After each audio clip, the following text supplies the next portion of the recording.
ദിവ്യാത്മാക്കൾക്കെല്ലാം വിനീതമായ നമസ്കാരം.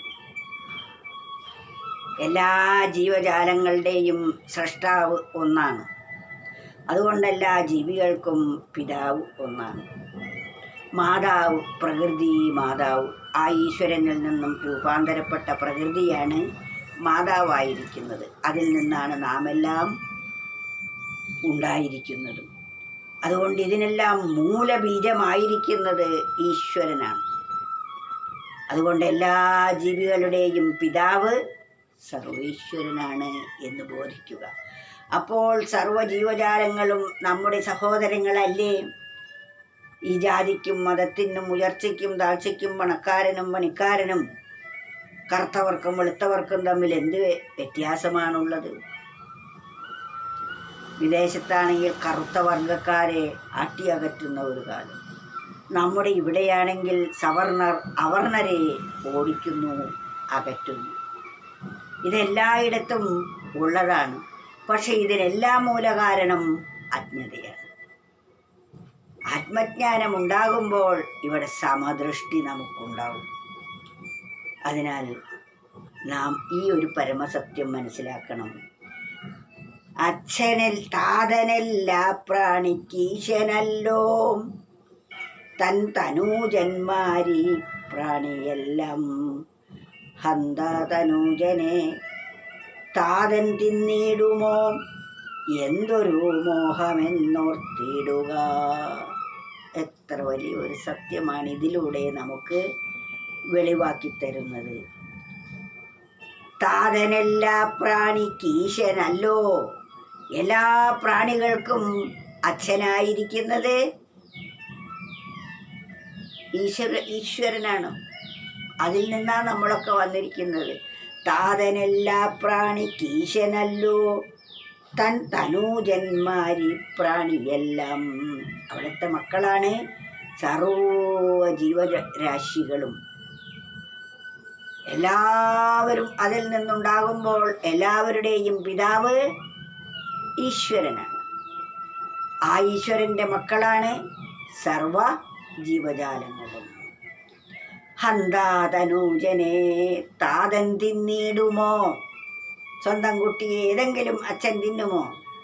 ഹന്താ തനൂജനെ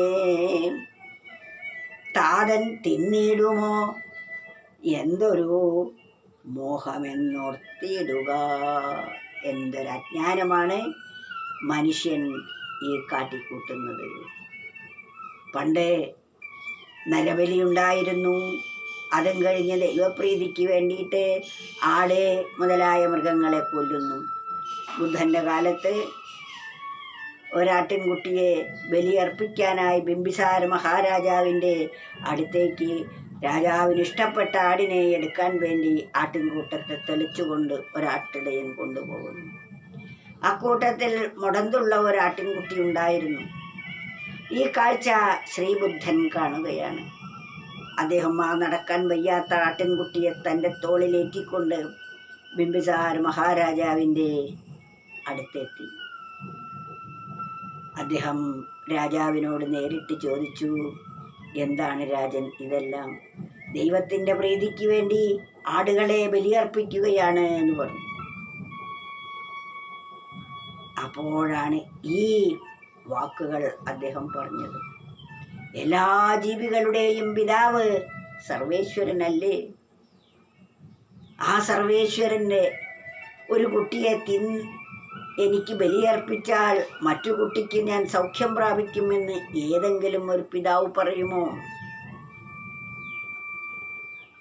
അജ്ഞാനം കൊണ്ടുണ്ടാകുന്ന ഈ വിപത്തങ്ങ് ഒഴിവാക്കിയാലും എത്രയെത്ര മഹാപാപമാണ് ഇതിലൂടെ നാം അനുഭവിക്കേണ്ടി വരിക. അഹിംസ പരമോ ധർമ്മ. സർവ്വജീവരാശികളോടും സ്നേഹം, ദയ, കാരുണ്യം, ഇതാണ് വേണ്ടത്. അതിൻ്റെ കണ്ണിലൂടെ നോക്കുമ്പോൾ നമുക്ക്